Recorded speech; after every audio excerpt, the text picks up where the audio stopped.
সবার পাসপোর্ট নীল রঙের, শাহরুখ খানের পাসপোর্ট কেন মেরুন? রয়েছে বড় কারণ। জেনে নিন এর তাৎপর্য এবং ভারতীয় নাগরিকদের জন্য এর অর্থ কী।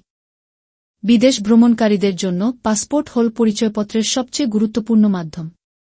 নাগরিকত্বের প্রমাণ প্রতিষ্ঠার পাশাপাশি এটি বিদেশে প্রবেশের অনুমতি দেওয়ার জন্য একটি গুরুত্বপূর্ণ নথিও। ভারতের কথা বলতে গেলে নাগরিকদের সাধারণত নীল পাসপোর্ট দেওয়া হয়, যা ভ্রমণ, পর্যটন, উচ্চশিক্ষা, কাজ ইত্যাদি ক্ষেত্রে সাহায্য করে।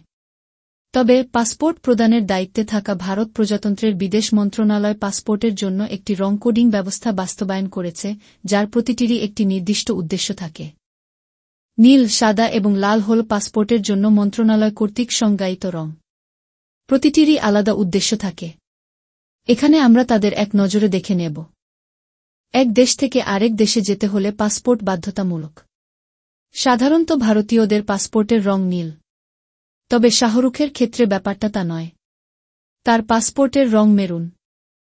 নীল, সাদা এবং লাল হল পাসপোর্টের জন্য মন্ত্রণালয় কর্তৃক সংজ্ঞায়িত রং। প্রতিটিরই আলাদা উদ্দেশ্য থাকে। এখানে আমরা তাদের এক নজরে দেখে নেব। এক দেশ থেকে আরেক দেশে যেতে হলে পাসপোর্ট বাধ্যতামূলক। সাধারণত ভারতীয়দের পাসপোর্টের রং নীল। তবে শাহরুখের ক্ষেত্রে ব্যাপারটা তা নয়। তার পাসপোর্টের রং মেরুন। সাধারণত যারা সরকারি কাজে বিদেশে যান তাদের সাদা পাসপোর্ট থাকে। সরকারি কর্তা, আমলা যাদের ঘন ঘন বিদেশ যেতে হয় তারা সাদা রঙের পাসপোর্ট পান। শাহরুখ খান মেরুন পাসপোর্ট ব্যবহার করেন কি না তা নিয়ে কোনো নিশ্চয়তা পাওয়া যায় না। তবে শাহরুখের কাছে সংযুক্ত আরব আমিরশাহীর গোল্ডেন ভিসা রয়েছে। সেটি ব্যবহার করে তিনি সেই দেশে থাকার বা যাতায়াতের বিশেষ সুবিধা পান। মেরুন পাসপোর্ট থাকে কূটনীতিক বা ঊর্ধ্বতন কর্মকর্তার কাছে।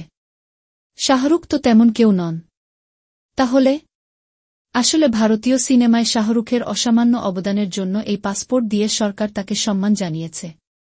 এই পাসপোর্ট থাকলে আন্তর্জাতিক সফরের জন্য ইমিগ্রেশন ক্লিয়ারেন্স প্রয়োজন হয় না। ভিডিওটি ভালো লাগলে লাইক করবেন, শেয়ার করবেন এবং চ্যানেলটি সাবস্ক্রাইব করে আমাদের পাশে থাকবেন। ধন্যবাদ।